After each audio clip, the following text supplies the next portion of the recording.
Aplicación. ¿Será que ahora sí? ¿Será?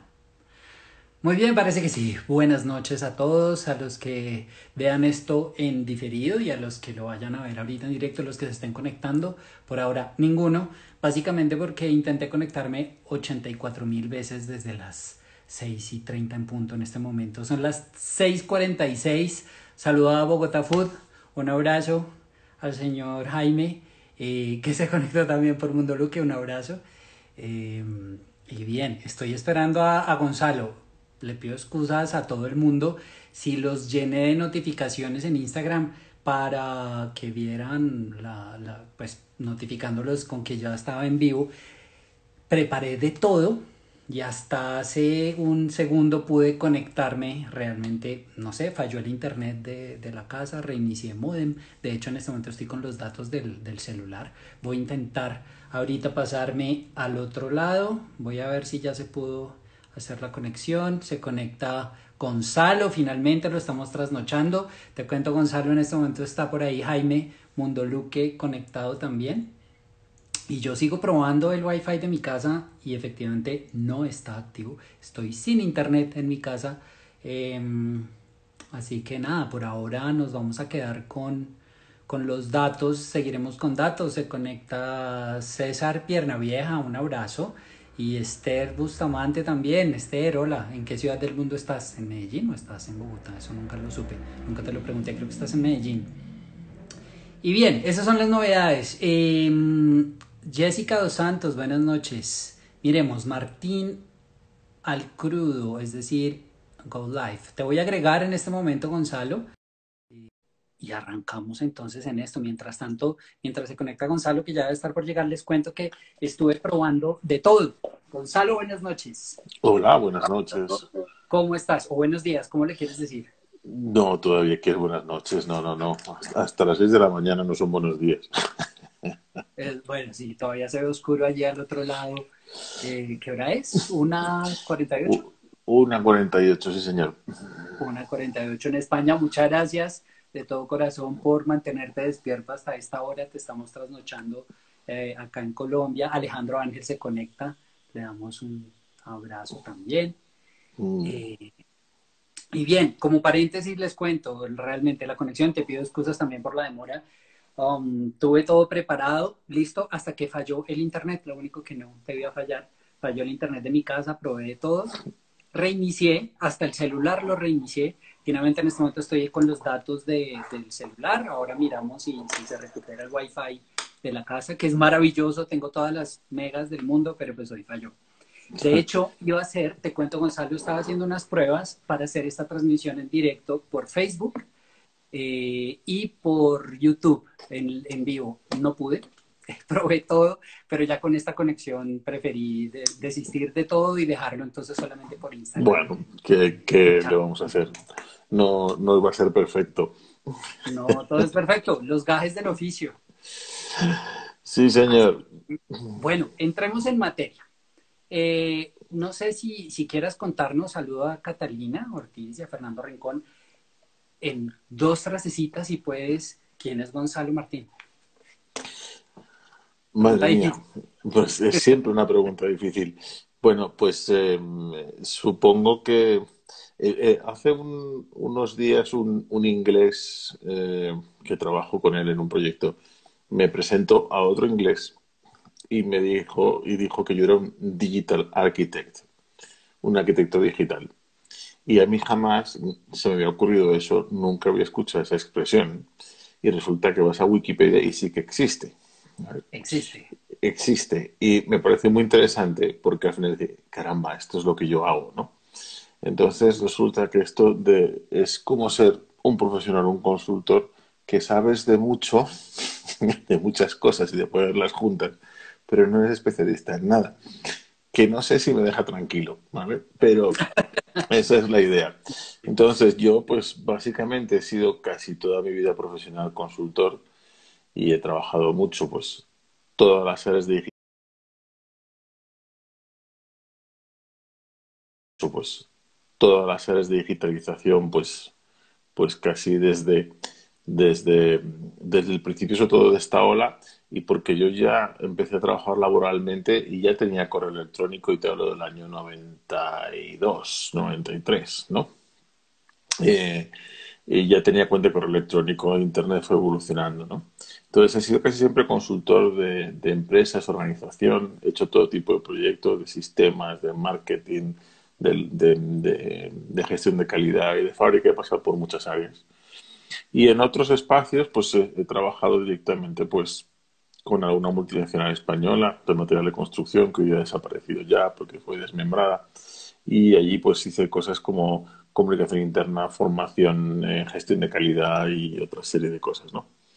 Así que al final soy una persona como un poquito, en el fondo, dispersa por generalista, y he tocado pues muchos sectores, ¿no? Porque he estado dedicado, y está ahí Alejandro Ángel por ahí y lo sabe, y he dedicado muchas horas al mundo de la televisión y del cine. Fui de hecho director general de una empresa muy grande aquí de postproducción de cine y televisión y de canales temáticos.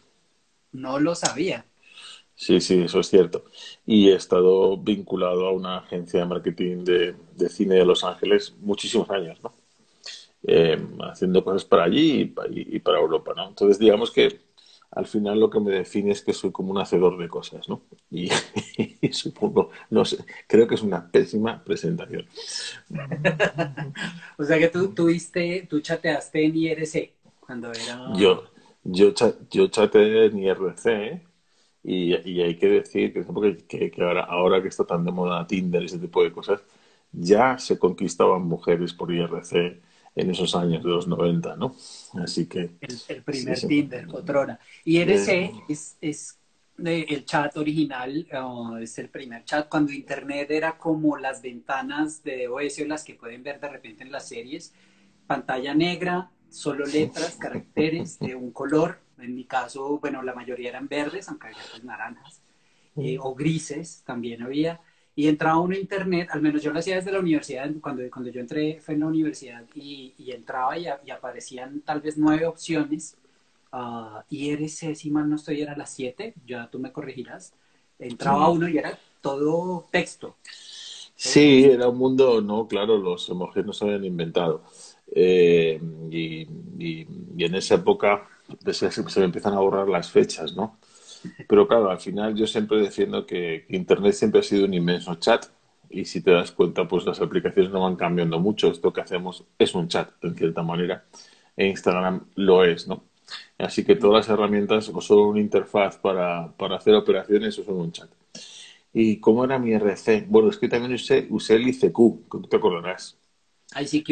Ujú. Sí, Kiss ICQ, siempre los anglicismos varían entre España y América Latina, ¿no? O sea, eh, allí decís Wi-Fi, aquí decimos Wi-Fi. O sea, Wifi, entonces, Microsoft y sí, qué decimos otro. Microsoft y decíamos Colgate a la pasta de dientes, ¿no? Ah, bueno, acá también, acá también. Sí, sí, pero en México se ríen de nosotros. ¿Pero qué dices? Colgate. ¿No? O sea, Pero pues esas cosas.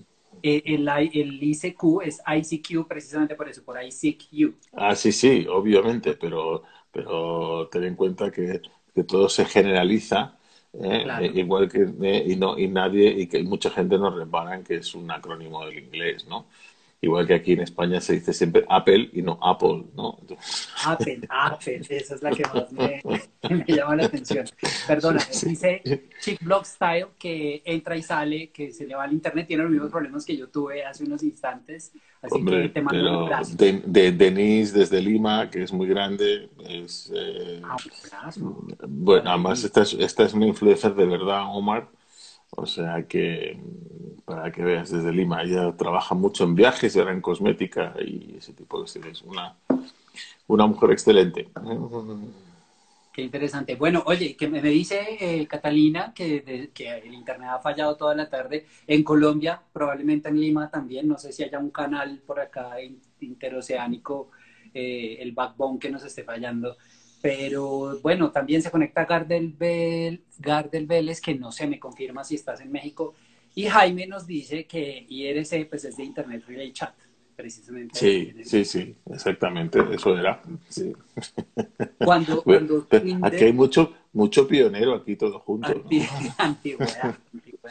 El IRC, para coquetear en ese momento, yo usaba, no sé tú, pues lo que ahora son emojis, en su momento, luego emoticones o El antes, emoticón, sí. que era el dos puntos y el paréntesis, que fue el smile inicial.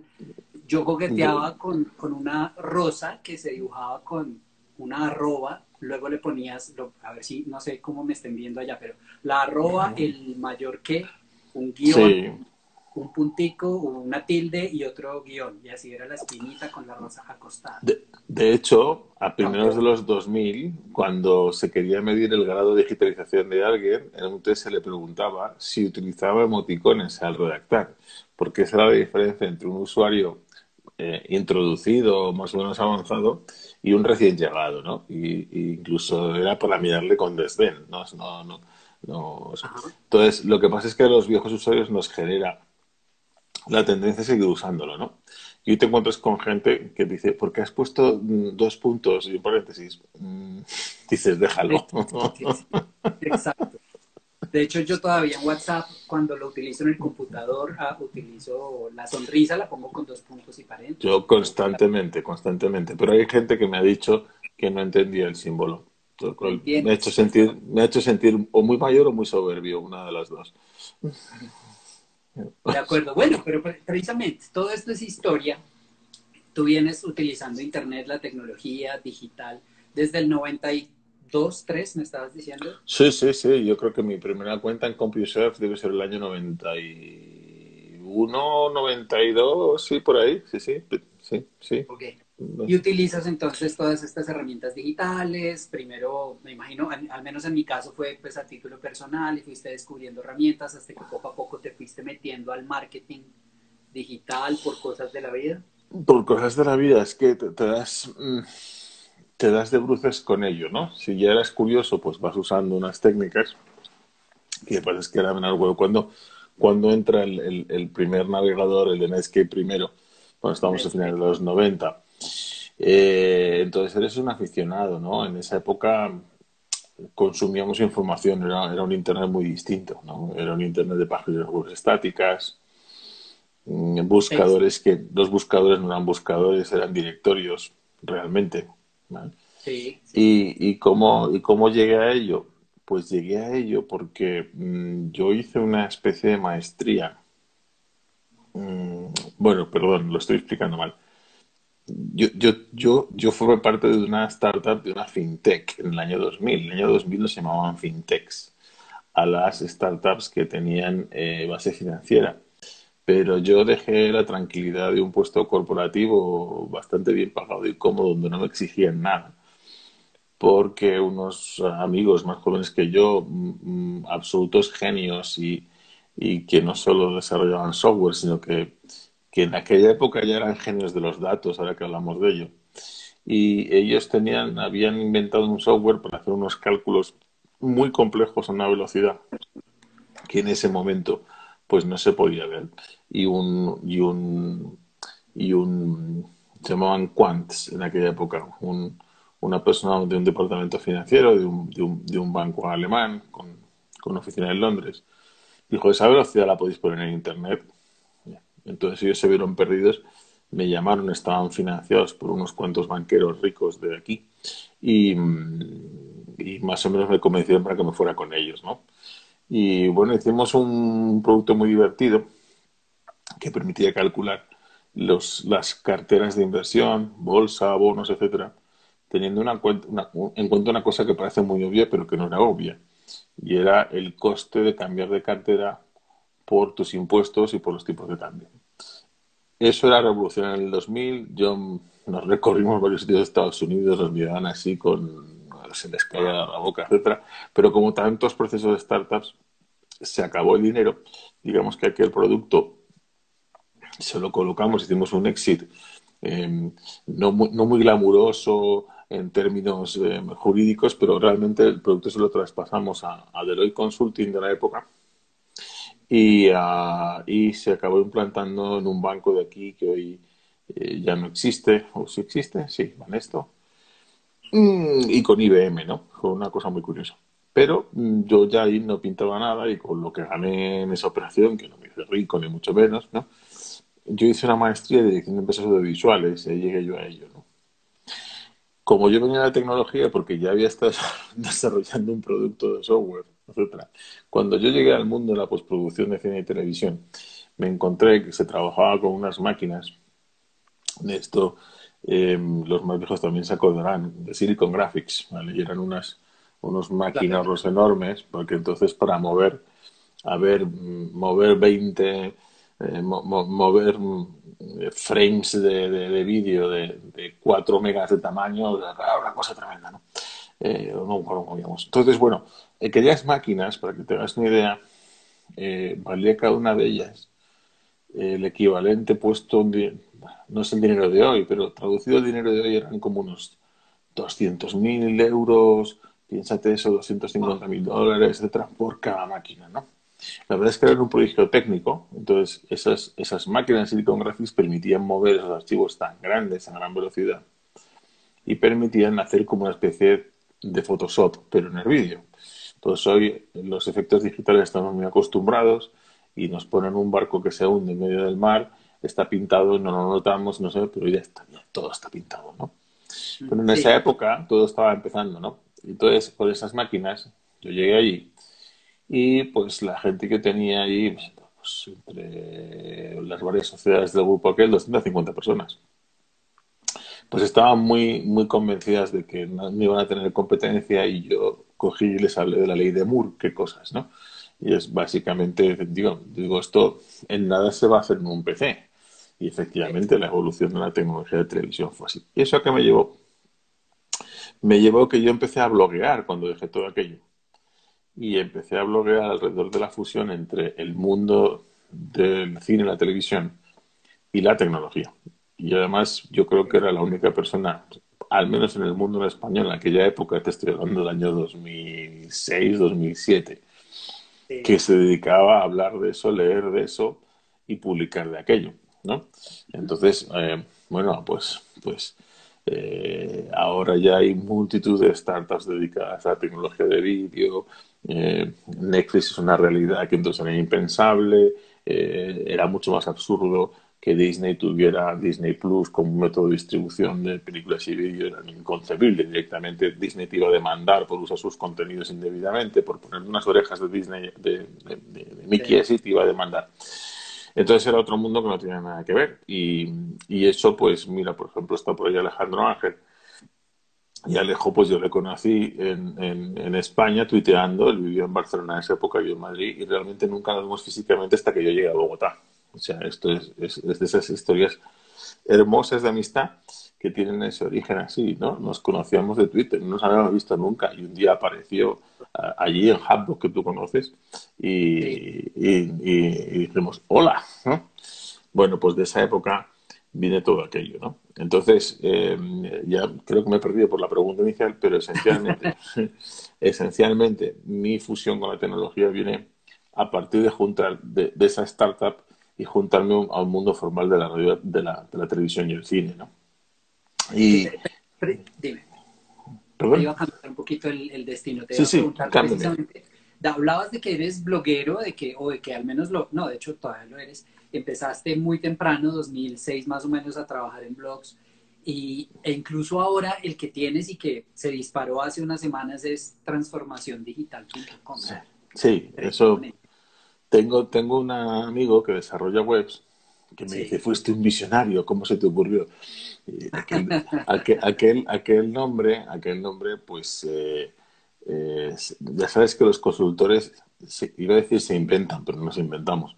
Nos inventamos palabras para vender. Y entonces surge una necesidad de crear una etiqueta, ¿no? Pues en el año 2000 se creó el efecto 2000 y montones de grandes consultoras vendieron millones y millones de dólares haciendo lo que ahora llamamos transformación digital, ¿no? Porque aquello que era simplemente todas las cifras de las fechas, de los años, de todas las compañías se suponía que tenían solo dos dígitos y al pasar al 2000 no iba a diferenciar entre el 2001 y el 1901, ¿no? El mundo iba a arder, había comités de seguimiento del efecto 2000 y bueno, y no pasa nada, ¿no? Pero el término transformación digital empezó a surgir. Eh, ¿A qué se refiere? Nunca hubo una definición. Yo dediqué varios capítulos de ese blog a encontrar una definición. Y me quedé el dominio. Lo compré, ¿no? Entonces ese dominio por sí mismo durante una época, que aparte que escribía más, pues simplemente por jerarquía de dominio yo salía, cada vez que había búsqueda de transformación digital, pues salía el uno 2 o 3, ¿vale? O sea, cuando Accenture y esta gente, o Deloitte y otros consultores se dieron cuenta, empezaron a escribir como locos tal y ya ahí me metían por ahí. De hecho, me han llamado un par de veces de un par de consultoras a ver si quería venderlo. Y, Ujú. y yo no voy a vender mi alma al diablo. Y Claro, no lo claro. vendí. No lo vendí. También no, tampoco me hubiera hecho rico. Que te hubieran dado $300. Pues no. Me lo quedé, perdí ritmo. Y lo que pasó, que la anécdota que refieres, es que pues cuando al poco de empezar la pandemia, súbitamente, pues como tenía el blog abandonado, pues el tráfico es gotea por Google, algún despistado que llega, etcétera, etcétera, etcétera. Y de repente aparece un pico de tráfico sorprendente para un blog como ese, ¿no? Un día con 800 páginas, digo, bueno, esto yo no lo vi en los buenos tiempos, ¿no? Ujú. Eh, y, y qué extraño, y porque vienen todos de Colombia, ¿no? Además, Además, no sé. es decir, que en Colombia, ¿creerías que en Colombia se impuso más el término de transformación No lo digital que en sé, otros países? como el maldito Google, como sabes, oculta las keywords, ¿no? Pues Sí. no hay manera de saber por qué llegaron y además entran por la home, lo cual cabe decir que hacen esa búsqueda y por algún motivo, como algún artículo más haber escrito de Colombia, pues Google debe decir que como viene de Colombia y dice esto, se lo ponemos aquí. Porque de Perú no me han dicho lo mismo, ¿no? Ni me ha llegado de México, ¿no? Entonces, curiosamente es Colombia y me hace especial ilusión, como tú sabes, porque no hemos dicho, y algunas personas que no me conocen, que están aquí, que yo llevo 7 años yendo a Colombia regularmente, prácticamente todos los meses, ¿no? Entonces, me hace especial ilusión. Y bueno, pues cabe deducir, como tanta gente, pues que el hecho de ser todo el mundo confinado en su casa, pues lo que todo el mundo cree es que tendrá que ser resiliente en el futuro. Y para ser resiliente hoy día hay que tener una infraestructura digital para hacer las cosas, ¿no? Ahora hablas precisamente de infraestructura digital. Me gustaría que listaras precisamente, no sé, tres, cinco, los que consideres elementos que hacen parte de una infraestructura digital y que resolvamos esa gran pregunta que podríamos tener muchos y es, sobre todo si estamos empezando en mundos digitales, y es eso, ¿qué necesito yo para empezar a transformarme digitalmente o qué necesito yo para empezar a incursionar en esto digital y salir vivo en el intento? Bueno, cuesta ya mucho pensar que la gente no tiene una mínima educación digital. Bueno, yo lo que creo es que la gente está acostumbrada a usar ciertas herramientas de origen digital, pero que hay algunos principios subyacentes que no conoce y por eso tropiezan tantas cosas. Pero claro, pero yo creo que lo primero es ponerse a ello, porque si tiene una ventaja este mundo es que todo se puede hacer por uno mismo, que hay muchos instrumentos gratuitos de toda clase y que toda la información hoy día está publicada. Es decir, si tú quieres aprender, qué sé yo, a hacer una empanada colombiana desde aquí, desde Madrid, estoy seguro que voy a encontrar no uno, 10 videos en YouTube que me van a explicar 14 versiones diferentes de cómo se hace la empanada, ¿no? Y podremos hacerlo, ¿no? Sí. Entonces es el primer punto, es decir, que normalmente cuando empezábamos a hablar de transformación digital, yo tenía un colega que decía, y yo me apropié de ello porque tenía razón, que lo primero que había que decirle a los gerentes y a los empresarios era que no tuvieran ansiedad. Es decir, su empresa no va a morir mañana, ¿vale? Porque no tengan un Twitter, fíjate, o porque no tengan, bueno, correo electrónico ya se considera como tener un bolígrafo, ¿no? Pero porque no tengan cosas que parecen básicas, ¿no? Entonces, uno cómo debe abordar las cosas, ¿no? Entonces, yo creo que el primer principio de partida es este, ¿no? Está al alcance de todo el mundo y no hay que tener ansiedad, ¿no? A partir de ahí, pues, pues, eh, ya hay eso de cuestiones. Yo creo que hay muchos ángulos de mirarlo, ¿no? Desde en qué consiste, qué es lo que tengo que hacer, o sea, me transformo y finalmente, ¿y eso qué es? Esa palabra. O hasta entender un poquito cómo te afecta el contexto y el entorno, ¿no? ¿Qué sucede? Mira lo que nos ha pasado hoy. Tu Wi-Fi no ha funcionado, ¿vale? Entonces, Internet, lo primero y ante todo es infraestructura. Es decir, si no existen las conexiones, da lo mismo. Si las conexiones son pobres en cuanto al acceso al caudal de datos, pues entonces estamos introduciendo una limitación. De hecho, aunque llevamos cuántos años de Internet así estupendo, pues 20 años de este siglo, y vamos a meterle prácticos otros 5 o 6 del anterior, aunque son más años, ¿no? Pero parte del crash del año 2000, el famoso, el estallido famoso de la primera burbuja, que luego no ha habido otra burbuja oficial, Sí. vale, ocurrió porque la primera gran quiebra fue de un e-commerce destinado a moda que pretendía emular la compra física y claro, todo fracasó porque los navegadores no podían renderizar las imágenes, aquello era lentísimo, tú acordarás que las tres Vs doble en aquel momento se llamaban World Wide Wait, de lo lento que era, etcétera. Entonces, lo primero es infraestructura. Claro, si la infraestructura no funciona muy bien, el número de usuarios que realmente lo usan con fluidez se reduce. Y si se reduce, para los negocios convencionales, la masa crítica de clientes, consumidores, audiencia que puedes tener se reduce.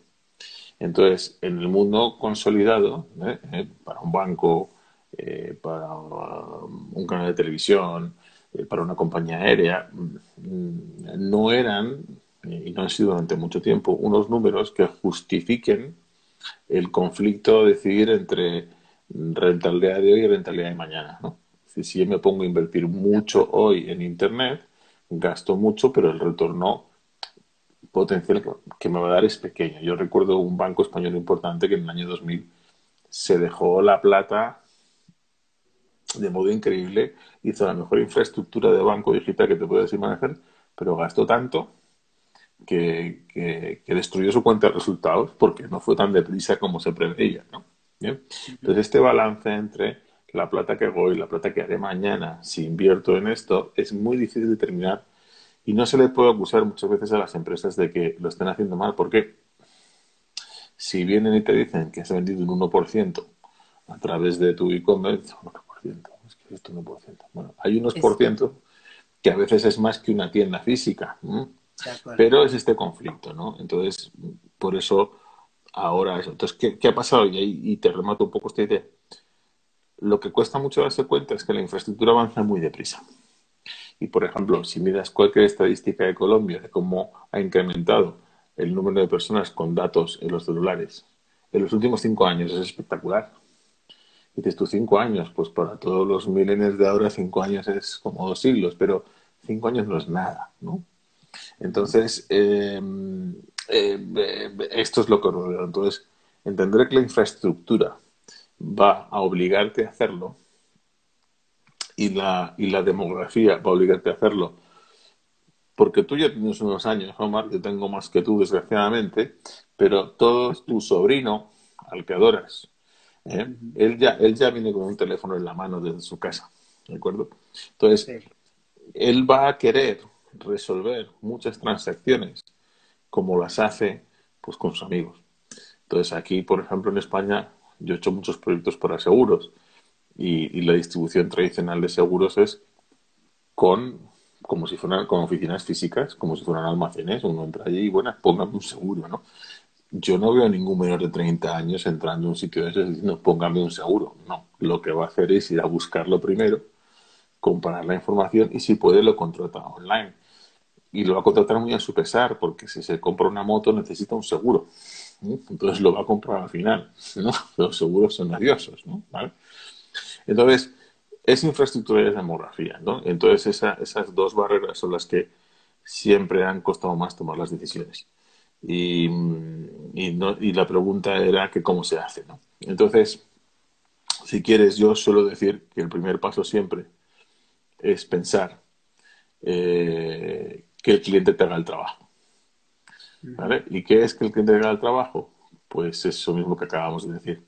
Si yo contrato el seguro directamente desde mi vivienda, desde mi casa o desde mi celular, no lo está haciendo un empleado allá, ni estoy poniendo metros cuadrados con un coste para resolverlo. Luego, todo aquello que yo puedo hacer que el cliente haga por mí, que además resulta que al final le voy a cobrar porque lo haga, que esto es...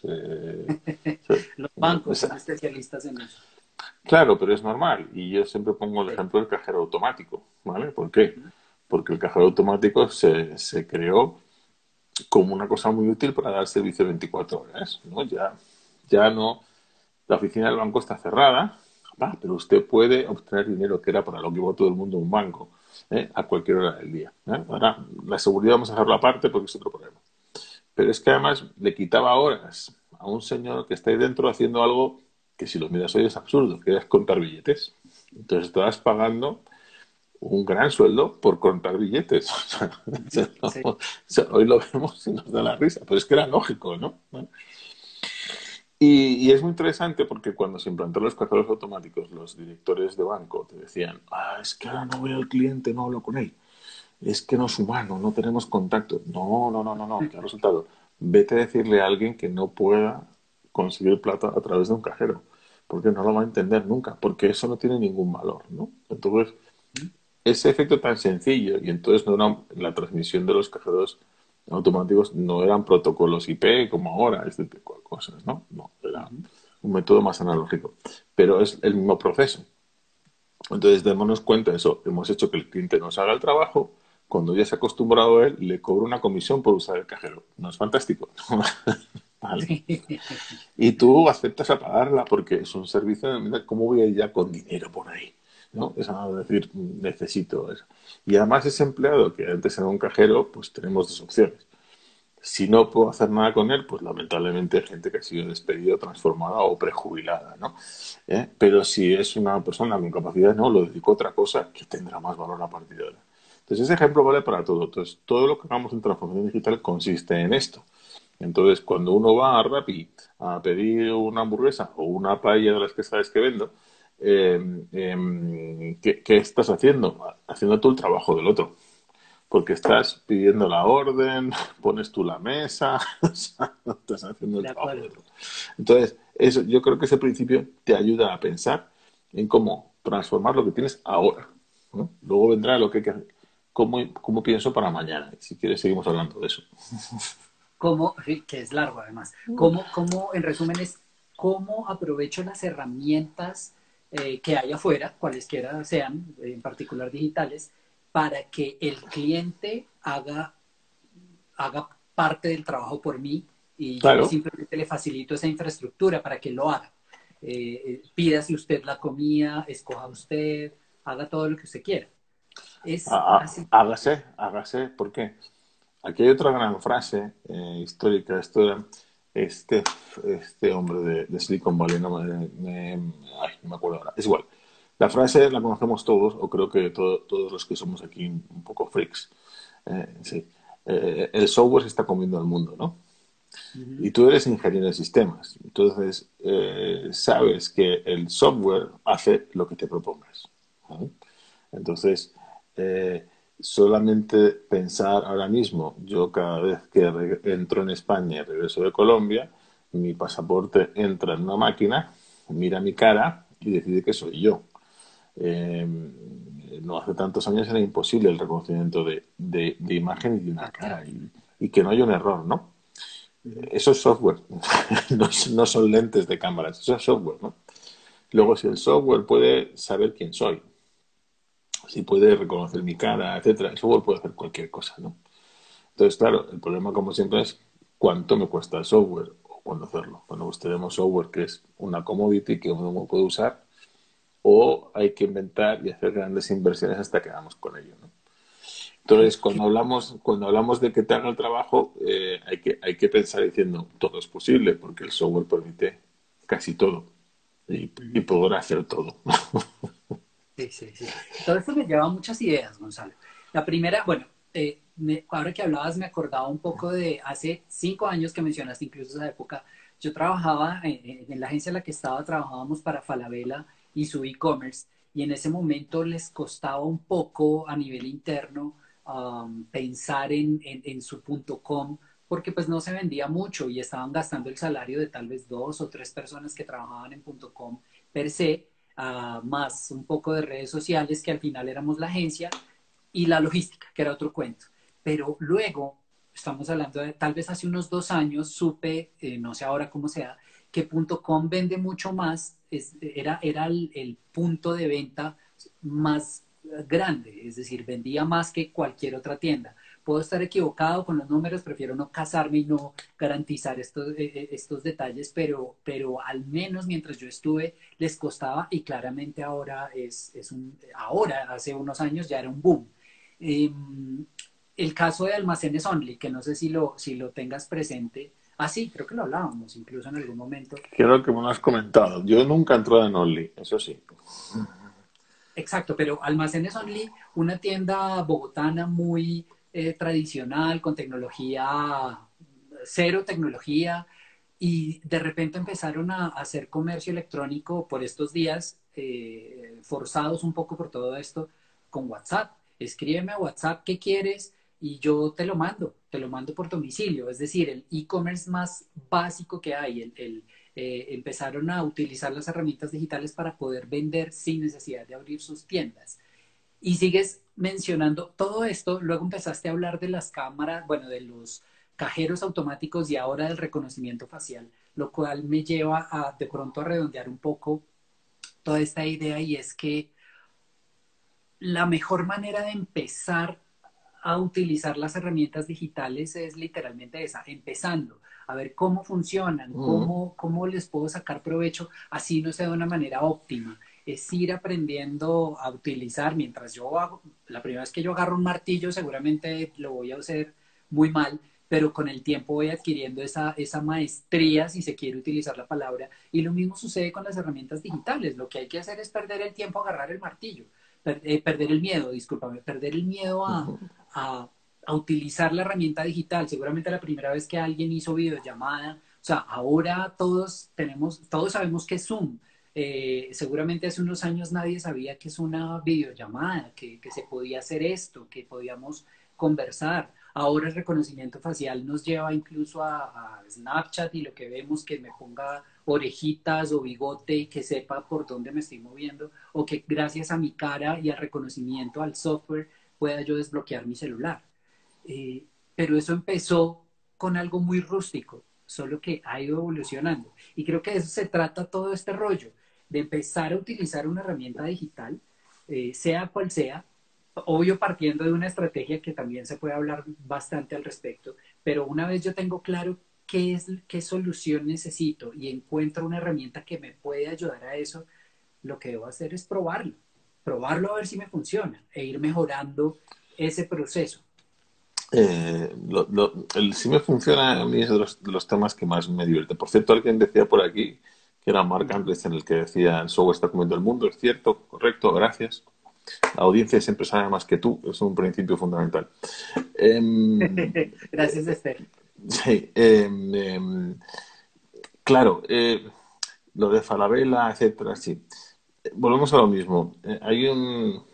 El dilema del innovador siempre afecta a la corporación, cuanto más grande es, más afecta. Es decir, ¿por qué voy a gastar en una hipotética cuenta de resultados del futuro cuando tengo que sacarla de este año? Por lo tanto, todas estas startups agresivas que acaban destruyendo al gran incumbente del mercado viene porque el que arranca no tiene nada que perder, mientras que el que está ya establecido en el mercado tiene todo que perder, ¿no? Entonces, ¿por qué va a gastar en hacerlo, ¿no? Entonces, esta contradicción la viven todos los empresarios de todas partes, ¿no?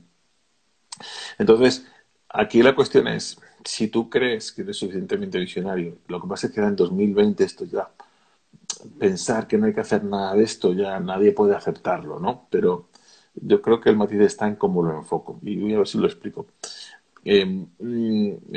Pensar que hoy día ya no hay nada que hacer no parece realista. Pero ¿qué ocurre? Es verdad que mientras consigues que tu canal funcione, y además que siempre tendemos a hablar mucho de la parte de marketing en relación con clientes, porque claro, las empresas son de clientes, si no hay clientes no hay empresas, pero bueno, es que mi propia organización también está afectada, ¿no? Y fíjate que hace 2 años nadie sabía lo que era Zoom, ni yo lo sabía hace 2 años, hasta que también lo empecé a usar. Eh, eh, pero mientras que hablábamos, por ejemplo, del teletrabajo como una concesión, que te podría hacer en un momento dado, o un rasgo cultural en las empresas más avanzadas, ahora de repente se convierte en un problema de resiliencia.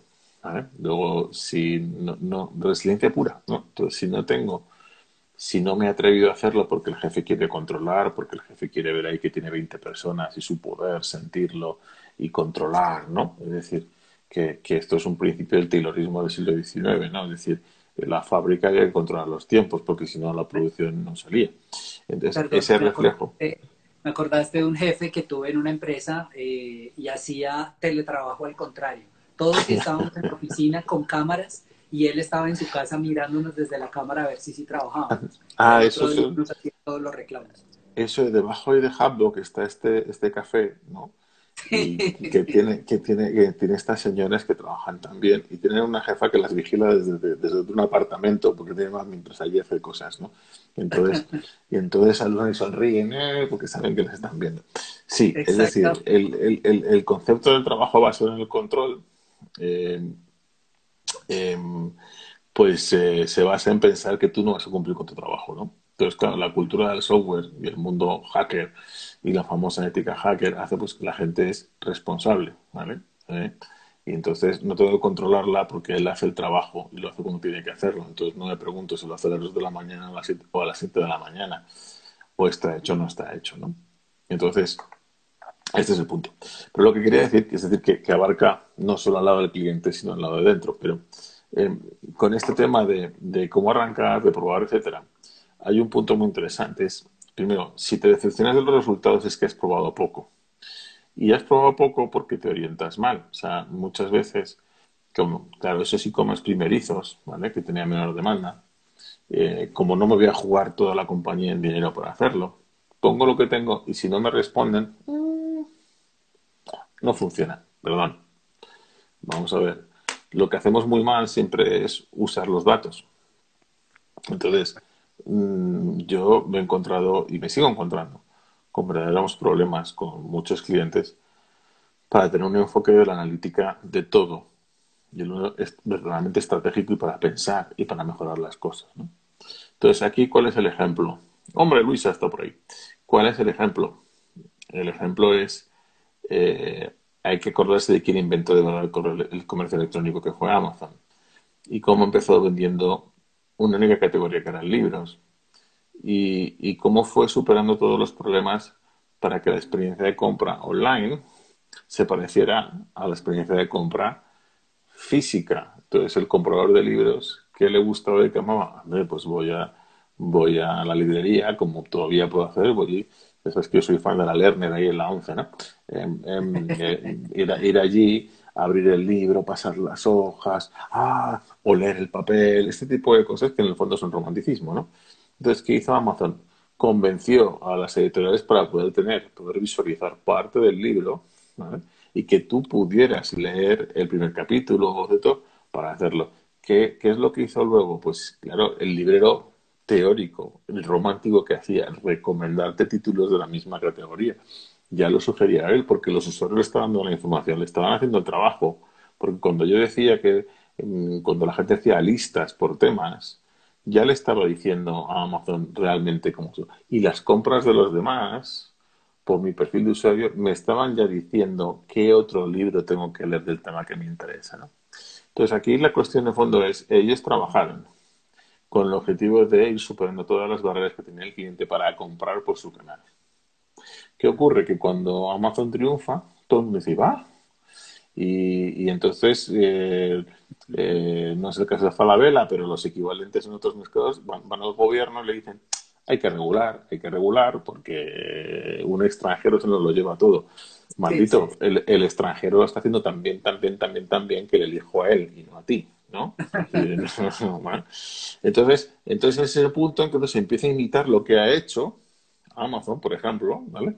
sí. Entonces yo lo que copio son las formas, no toda la reflexión que hay detrás para llegar a ello, ¿no? Entonces el problema del no me funciona, de los unos por cientos, etcétera, es que simplemente no me lo estoy planteando como un proceso de cambio, estoy viendo a ver si funciona, que es legítimo, ¿vale? Porque a lo mejor llegas demasiado pronto a un mercado, ¿no? Y llegar demasiado pronto, a veces es quemar plata y fracasar, ¿no? Entonces son decisiones complicadas, pero si alguien tiene que hacer algo y se trata de aprender, pues ha de probar, ¿no? Y claro, hoy tenemos WhatsApp, de nuevo un chat, queremos inventar de Otro nuevo chat, sí. otro chat, ¿vale? De nuevo un chat y ensayo cómo vender a través de él. Entonces, ¿qué pasa? No funciona, no funciona, no funciona. La verdad es que no somos dueños del software de WhatsApp porque estamos limitados por sus reglas, pero está claro que una herramienta, en ese caso, que básicamente es universal, o sea, que lo tiene toda la población, que tiene más penetración entre las personas de edad elevada que cualquier otra herramienta social o lo que podamos imaginar, es WhatsApp, Ujú. ¿vale? Pues si WhatsApp se está convirtiendo en la herramienta de transmisión del mundo, que es tu red social, mis amigos, mis trabajadores, Que empezó siendo eh, terrible. Cuando, dímelo. cuando, cuando lo empecé a usar, tenía el BlackBerry y por supuesto el BlackBerry Messenger era 10.000 veces mejor y WhatsApp fallaba terriblemente. Yo jamás pensé que WhatsApp fuera a triunfar de la manera que lo hizo y pues a unir al mundo. Se llama efecto red, ¿no? O sea, tiene valor porque tú y yo lo tenemos y yo te busco por WhatsApp y sé que te voy a encontrar. Y además se ha creado, yo creo que más lo interesante de WhatsApp es que ha creado unas reglas de etiqueta social Ujú. muy claras y muy rápidas, ¿no? Es decir, mientras que el correo electrónico, escribir a alguien sin tenerlo o haberlo tenido, es intrusivo, una llamada es mucho más intrusiva. Conseguir utilizar el WhatsApp de alguien para avisarle, voy a llegar tarde. Hola, mira, no te conozco, pero ¿qué? ¿Vale? Está mucho más aceptado porque como que no te invades y lo gestionas bien, ¿no? O sea, entonces, claro, la etiqueta de reloj de WhatsApp es impresionante, ¿no? Entonces, ahí tenemos un canal y todos lo que, como tú, todos estamos esperando a que realmente en Facebook se decidan a qué hacer con eso y convertirlo un poco en el WeChat de Occidente. Y es importante y yo creo que, que cabe esperar que además que Colombia sea de los primeros mercados donde esto sea realmente útil y revolucionario. Sabes que en la India ellos ya están probando pagos y préstamos a través de WhatsApp, Sí, la sí, sí, propia sí. WhatsApp. Entonces, eso es muy, muy poderoso para que, y así, el pequeño comercio, las pequeñas empresas, tengan todos los instrumentos sin mucho esfuerzo de comprender tecnología, ni mucho esfuerzo de usabilidad, ni nada de eso, para vincularse con su clientela, ¿no? Y ahora en estos momentos en que no te puede venir la clientela a tu almacén, es cuando echas de menos no tener una base de datos, ¿no? No haberlos tenido antes, porque si la tienes, hablas con ellos ahora mismo y dices, estamos cerrados, pero yo te atiendo lo mismo, ¿no? Entonces, bueno, yo creo que el gran punto de inflexión de todo esto que ha pasado es que mientras, como bien decías antes, el verdadero problema era iniciarse y hacerlo, ahora el problema no es que has de hacerlo para ser resiliente. Entonces, de alguna manera, habrás de tenerlo, ¿no? Entonces, yo creo que para los que estamos en este oficio, como tú y como yo, etcétera, pues yo creo que los próximos 6 meses de año en realidad va a ser años de oportunidades. ¿Por qué? Pues porque la gente necesita apoyarse en gente con experiencia para hacerlo, porque hay que hacer proyectos, Claro. porque, bueno, el petardazo del Día de la Madre de Rappi, que no entregó a nadie, o sea, ¿qué quiere decir? Todo el mundo aceptó la posibilidad de que iba a hacer un domicilio no llamando por teléfono, con una aplicación. O sea, Sí, vamos a lo que hasta hace 3 años, ¿no? Llamabas a la cigarrería y ya. O sea, o sea, sí, claro. Lo rápido que está no, yendo las cosas, sí. claro, o sea, la velocidad a la que ha cambiado eso, ¿no? Entonces, Pues yo creo que esto es lo interesante. Entonces, para cuanto más pequeña la empresa, más curva de aprendizaje hay si no has hecho nunca nada y más difícil es. Pero hay gente que es nativa ya de esto, ¿no? Entonces, yo creo que además, justo WhatsApp es un ejemplo donde son las pequeñas empresas las que lo han convertido en herramienta comercial. Hay Porque, una pregunta, perdón, te interrumpo, no, no, Gonzalo. no. Hay una pregunta de Fernando Rincón, la hizo hace un ratico, les pido excusas porque a veces se nos pasan, pero aquí va. Una empresa sin estrategia digital en esta coyuntura, ¿cómo puede de manera expedita generar una estrategia para comercializar sus productos? ¿Y cuál es la mejor herramienta? Me voy a adelantar un poquito. Para mí, la mejor herramienta es el cerebro. Es Eh, organízate, pensar bien qué quieres, buscar objetivos, como en general toda estrategia, empieza por saber qué quieres y demás, pero dejo que tú respondas. pero eso es hacer trampas, porque no se está preguntando otra cosa en realidad. Pero yo voy a decir, otra cosa que quizá deberíamos borrarnos, la primera es que no hay estrategia digital y estrategia y estrategia. ¿Ya? Y en un mundo donde los medios de producción son digitales, ¿vale? Pues está claro, ¿no? Entonces, va, todo fácil. Entonces, la pregunta de qué herramienta, etcétera, es que sin saber en qué sector ni qué vas a hacer recomendaciones específicas de herramientas, no, pero lo que has dicho tú, usar la cabeza.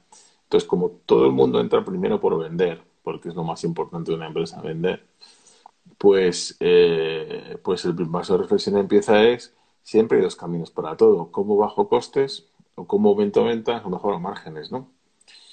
O también lo que está pasando, y la conversación que teníamos antes con el ejemplo que yo ponía de personas más jóvenes, oficinas de seguros, pues si el mercado simplemente no quiere usar otro canal, tendrás que tenerlo, ¿no? ¿Vale? A veces es forzado, ¿no? Es decir, de toda la vida las verduras se han vendido en un mercado grande, en un puesto, con una persona que te lo pone, ¿no? Bueno, ahora te lo llevan a casa, por sur. Entonces, si tú no ibas al mercado, no ibas a comprar verdura. Por lo tanto, si no tienes una posición en ese mercado allí para venderlo, no vender la verdura. Bueno, pues esto es un poco lo mismo. Te puedes ver que estás en una situación que si no tienes un canal digital no vas a vender. ¿Vale? ¿Qué nos pasa un poco con Colombia? Que la debilidad con los medios de pago para muchísima gente es una barrera muy fuerte y tú lo sabes. Es decir, los métodos de pago online no están montados para el efectivo. ¿No? Y Colombia es un país donde el efectivo prima sobre los medios de pago electrónicos, ¿no?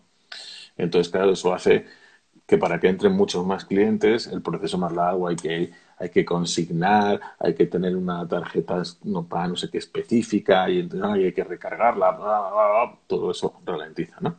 Pero yo creo que es inevitable, ¿no? Porque, como siempre, los ritmos, porque el primer interesado con que la gente tuviera medios digitales es el propio gobierno, porque anula la economía sumergida y, en fin, estas cosas, ¿no?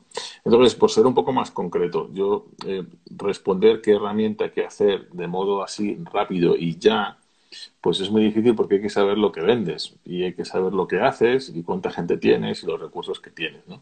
Porque hoy día herramientas hay de todo y hay maravillas. Hay una que me tiene absolutamente emocionado, que se llama Decibel, que es americana, que interpreta las emociones. Y las emociones, ¿eh? Wow.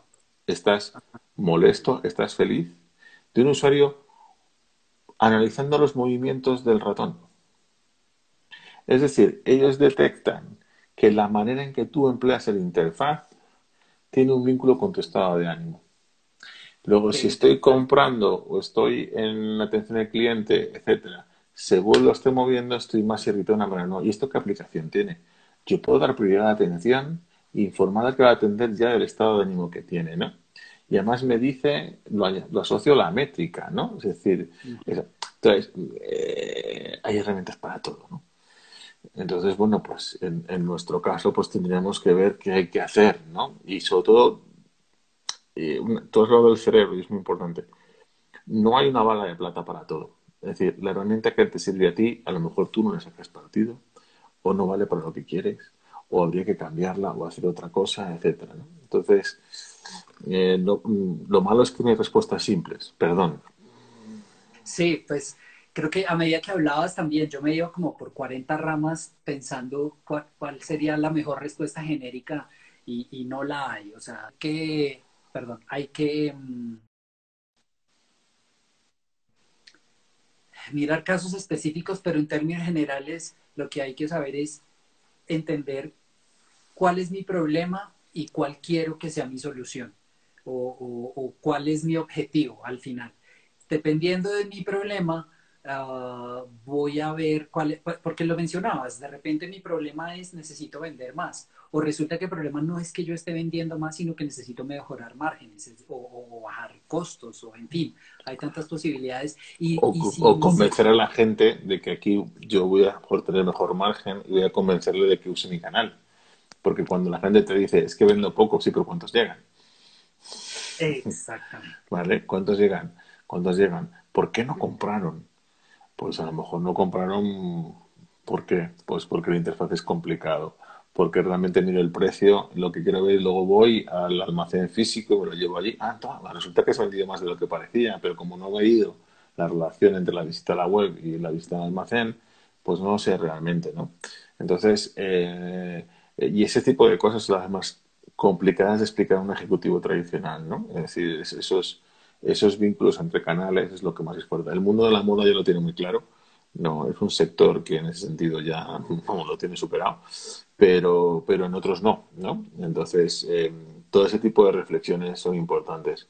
Entonces, bueno, no hay una respuesta simple, pero ¿qué quiero conseguir? Si Sí, ahora estoy desesperado, pues a lo mejor el primer paso para la respuesta es crear una base de datos de clientes, lo primero.